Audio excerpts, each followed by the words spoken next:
அன்பான சகோதர சகோதரிகளே, இன்று நாம் திருக்குரானின் ஒரு மிக விசேஷமான சூறாவைப் பற்றி பேசப் போகிறோம். அது சூரத்துல் முஸம்மில். வல்ல ரஹ்மான் அல்லாஹ் இந்த சூறாவில் பல முக்கியமான செய்திகளை நமக்கு கொண்டு வருகிறான். இந்த சூறாவின் முதல் வார்த்தையே ஒரு ஆழமான அர்த்தம் நிறைந்த வார்த்தை. அரபி மொழியில் ஒருவரை அழைக்க வேண்டும் என்றால் யா என்ற வார்த்தையை முன்னதாக சொல்வார்கள். யா அப்துல்லா, யா முஹம்மது என்று. ஆனால் திருக்குரானை நீங்கள் கவனமாக படித்து பாருங்கள். சூரத்துல் பாத்திகாவிலிருந்து சூரத்துன் நாஸ் வரை எங்கேயும் அல்லாஹ் நம் நாயகம் ஸல்லல்லாஹு அலைஹி வஸல்லம் அவர்களை யா முஹம்மது என்று பெயரை சொல்லி அழைக்கவே இல்லை. இது ஏன் என்று நீங்கள் யோசித்து பாருங்கள். நம்முடைய வீட்டில் 4-5 பிள்ளைகள் இருக்கும். ஆனால் கடைசி குழந்தையை மட்டும் குட்டி என்று கூப்பிடுவோம், ராஜா என்று கூப்பிடுவோம், செல்லம்மா என்று கூப்பிடுவோம். அந்த குழந்தைக்கு வேறு பெயர் வைத்திருப்பார்கள். ஆனால் அந்த செல்லப் பெயரில் கூப்பிடுவதின் மூலம் என்ன வெளிப்படுகிறது என்றால் அந்த குழந்தையின் மீது நமக்கு இருக்கக்கூடிய பாசமும் பிரியமும் வெளிப்படுகிறது. அதே மாதிரி அல்லாஹ் நம் நாயகத்தை பெயர் சொல்லி அழைக்காமல் யா அய்யுஹல் முஸம்மில் என்று அழைக்கிறான். போர்வை போர்த்தி கொண்டிருப்பவரே என்று அழைக்கிறான். இந்த அழைப்பில் அல்லாவின் அன்பும் பாசமும் நிறைந்திருக்கிறது. இறைவனுக்கும் நாயகத்திற்கும் இடையே இருக்கக்கூடிய தனித்தன்மையான நெருக்கம் இந்த ஒரு வார்த்தையில் வெளிப்படுகிறது. இப்போது இந்த வசனத்தின் பின்னணி என்ன என்று பார்ப்போம். வரலாற்று ஆசிரியர்களும் திருக்குரான் விரிவுரையாளர்களும் சொல்கிறார்கள். நம் நாயகம் ஸல்லல்லாஹு அலைஹி வஸல்லம் அவர்களுக்கு முதன்முதலாக வஹி இறங்கியது ஜபலே நூரில் இருக்கக்கூடிய ஹிரா குகையில். இன்றைக்கு மக்காவில் இருக்கக்கூடிய அந்த மலையில் அமைந்திருக்கும் குகையிலிருந்து பார்த்தால் காபா துல்லியமாக தெரியும். அந்த காபாவை பார்த்து கொண்டே அல்லாஹ்வை தியானம் செய்து கொண்டிருந்தார்கள் நம் நாயகம். 40 நாட்களுக்கு மேல் தொடர்ந்து அந்த தியானத்திற்கு பிறகுதான் ஜிப்ரீல் அலைஹிஸ்ஸலாம் வந்தார்கள். ஜிப்ரீல் அலைஹிஸ்ஸலாம் ஆதம் அலைஹிஸ்ஸலாம் காலம் முதல் கடைசி நபியாக அனுப்பப்பட்ட நம் நாயகம் ஸல்லல்லாஹு அலைஹி வஸல்லம் வரை உலகில் வந்த அனைத்து நபிமார்களுக்கும் வஹியை கொண்டு வந்தவர்கள். அந்த வஹி சாதாரண செய்தி என்று நினைத்துவிட வேண்டாம். அல்லாஹ் சூரத்துல் முஸம்மிலில் சொல்கிறான் இன்னா சனுல்கி அலைக கவ்லன் ஸகீலா என்று. கனமிக்க வார்த்தை என்று பொருள். இறைவனின் வார்த்தை மிகவும் கனமானது. இதற்கு ஒரு எடுத்துக்காட்டு பார்ப்போம். ஹஜரத் ஜைதுப்னு சாபித் ரலியல்லாஹு அன்ஹு சொல்கிறார்கள். ஒரு நாள் நாயகம் ஸல்லல்லாஹு அலைஹி வஸல்லம் என் மடியில் தலை வைத்து படுத்திருந்தார்கள். அந்த நேரத்தில் அவர்களுக்கு வஹி வந்தது. நாயகத்தின் மேனி எல்லாம் வேர்வை பூத்தது. நான் பயந்து போனேன்.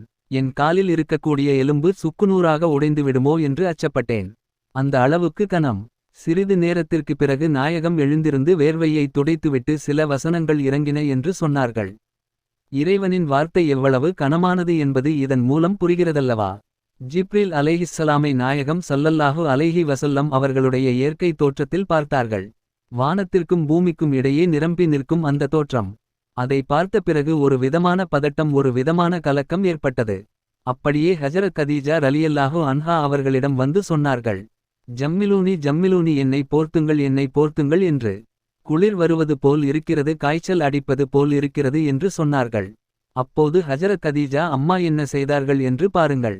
முதலில் ஆஸ்வாசப்படுத்தினார்கள். நாயகமே, நீங்கள் பதட்டப்பட வேண்டியதில்லை. அல்லாஹ் உங்களை ஒருபோதும் கைவிட மாட்டான். ஏனென்றால் நீங்கள் உறவை இணைத்து வாழக்கூடியவர்கள். பிறரின் சிரமத்தை உங்கள் தோளில் சுமக்கக்கூடியவர்கள். விருந்தினரை சிறப்பாக உபசரிக்கக்கூடியவர்கள். சத்தியத்தில் இருக்கக்கூடியவர்களுக்கு உதவி செய்கிறவர்கள். இந்த பண்புகள் உங்களிடம் இருக்கும்போது அல்லாஹ் உங்களை கைவிட மாட்டான் என்று ஆறுதல் சொன்னார்கள். மனைவியாக இருந்து கணவனை எவ்வளவு அழகாக புரிந்து வைத்திருந்தார்கள் என்று பாருங்கள். இப்படிப்பட்ட நெருக்கடியான நேரத்தில் போர்வை போர்த்தி கொண்டு இருந்த நாயகத்தை அல்லாஹ் யா அய்யுஹல் முஸம்மில் என்று அழைத்தான். போர்வை போர்த்தி கொண்டிருப்பவரே எழுந்திருங்கள் என்று கூப்பிட்டான். மக்காவில் இருந்த புறக்கணிப்பு, எதிர்ப்பு இதெல்லாம் தாக்கு பிடிக்க முடியாமல் நாயகம் உள்ளே இருந்த சமயத்தில் அல்லாஹ் சொன்னான், முடங்கி விட வேண்டாம். என்னை வணங்குங்கள். இபாதத்தின் மூலம் இன்பம் காணுங்கள். அவர்களின் விஷயத்தை நான் பார்த்துக்கொள்கிறேன் என்று சொன்னான். இதில் நமக்கு ஒரு பெரிய பாடம் இருக்கிறது. வாழ்க்கையில் எவ்வளவுதான் செய்தாலும் யாரும் கண்டுகொள்ளாத ஒரு நிலை வரும். புறக்கணிக்கப்பட்ட உணர்வு வரும். மனக்கவலை வரும். அந்த நேரத்தில் மனதை கஷ்டப்படுத்திக் கொண்டு உட்கார்ந்திருக்க வேண்டாம். உலகம் எப்பவுமே இப்படித்தான் செய்யும். கடைசியில் கையை உதறிவிடும். அதை கண்டு சோர்ந்து விடாமல் இறைவன் பக்கம் திரும்புங்கள். தொழுங்கள், வணங்குங்கள். அதுவே மனதிற்கு மிகப்பெரிய ஆறுதலை தரும். இனி ரசூல் ஸல்லல்லாஹு அலைஹி வஸல்லம் சஹாபாக்களை எவ்வளவு அன்போடு அழைத்தார்கள் என்று பாருங்கள். ஹஜரத் அலி ரலியல்லாஹு அன்ஹு அவர்களின் உண்மையான பெயர் அலி. ஆனால் நாயகம் அவரை அன்போடு கூப்பிடும்போது அபுதுராப் என்று கூப்பிடுவார்கள். மண்ணின் தந்தை என்று பொருள். ஒரு நாள் அலி ரலியல்லாஹு அன்ஹு அவர்களுக்கும் ஹஜரத் ஃபாத்திமா ரலியல்லாஹு அன்ஹா அவர்களுக்கும் இடையே ஒரு சின்ன கருத்து வேறுபாடு ஏற்பட்டது. அலி ரலியல்லாஹு அன்ஹு மஸ்ஜித் நபிக்கு சென்று மண் தரையில் படுத்திருந்தார்கள். நாயகம் தேடி வந்தார்கள். அவர்கள் மேல் படிந்திருந்த மண்ணை அன்போடு கையால் தட்டிவிட்டு யா அபுதுராப் எந்திரிங்கள் என்று கூப்பிட்டார்கள். ஒரு சின்ன வார்த்தை, ஆனால் அதில் எவ்வளவு அன்பு இருக்கிறது. அலி ரலியல்லாஹு அன்ஹு பிறகு சொன்னார்கள், என் சொந்த பெயரை விட ரசூல்லாஹ் வைத்த செல்ல பெயர் எனக்கு மிகவும் பிரியமானது என்று. இது போலவே ஒரு சஹாபி ஹுதைஃபா என்று பெயர். அவர் எங்கு படுத்தாலும் தூங்கிவிடுவார். நாயகம் அவரை நவ்வாம் என்று செல்லமாக கூப்பிடுவார்கள். தூங்கு முஞ்சி என்று பொருள். அந்த சஹாபி சொல்கிறார்கள், என் பெயர் ஹுதைஃபா, ஆனால் ரசூல்லாஹ் வைத்த செல்ல பெயரே எனக்கு வேண்டும் என்று. அந்த அன்பின் வெளிப்பாட்டை யார் மறக்க முடியும். இன்னொரு சஹாபி கைஸ் என்பவர் தடகளத்திரமான உடலுடன் இருப்பார். ஒரு நாள் நிறைய பொருட்கள் தூக்க வேண்டிய நிலை ஏற்பட்டது. நாயகம் அவரிடம் சொன்னார்கள், யா சஃபீனா என்று. கப்பல் என்று பொருள். அவர் சொன்னார்கள், அந்த நாள் ரசூல்லாஹ் என்னை கப்பல் என்று சொன்னதால் 6 ஒட்டகங்களின் ஜாமான்களை நான் தூக்கினேன். ஏனென்றால் ரசூல்லாஹ் சொன்ன வார்த்தை அது. கப்பல் எவ்வளவு ஜாமானை சுமக்கும் என்று. அந்த அன்பான வார்த்தைகளில் அவ்வளவு சக்தி இருக்கிறது.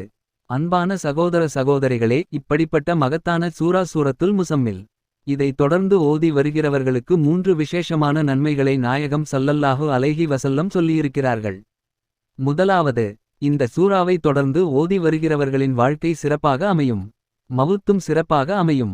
இரண்டாவது, வாழ்க்கையில் என்ன சிரமம் வந்தாலும், தொழில் சிரமம், குடும்ப சிரமம், உடல் சிரமம், மன சிரமம், எந்த சிரமமாக இருந்தாலும் இந்த சூறாவை ஓதுவதின் மூலம் அல்லாஹ் அதை நீக்கி தருவான்.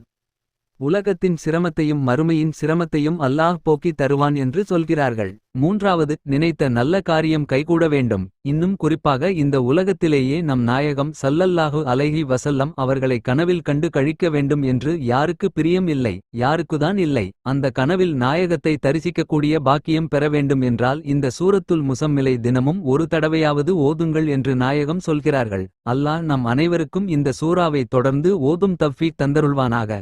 இதன் மூலம் கிடைக்கக்கூடிய அனைத்து நன்மைகளும் நமக்கும் நம் குடும்பத்தினர்களுக்கும் முழுமையாக கிடைப்பதை அல்லாஹ் உறுதி செய்வானாக. வல்ல அல்லாஹ் நம் அனைவரையும் நேர்வழியில் நிலைநிறுத்துவானாக. நம் நாயகம் ஸல்லல்லாஹு அலைஹி வஸல்லம் அவர்களை கனவில் தரிசிக்கக்கூடிய பாக்கியத்தை நம் அனைவருக்கும் வழங்குவானாக. ஆமீன் யா ரப்பல் ஆலமீன். இந்த உரை பயனுள்ளதாக இருந்தால் உங்கள் அன்பான சகோதர சகோதரிகளுக்கும் பகிர்ந்து கொள்ளுங்கள். இன்னும் இப்படிப்பட்ட இஸ்லாமிய உரைகளை தொடர்ந்து கேட்க எங்கள் சேனலை சந்தா செய்து லைக் செய்யுங்கள். ஒவ்வொரு கேட்பவரும் நன்மையில் பங்கு பெறுவீர்களாக.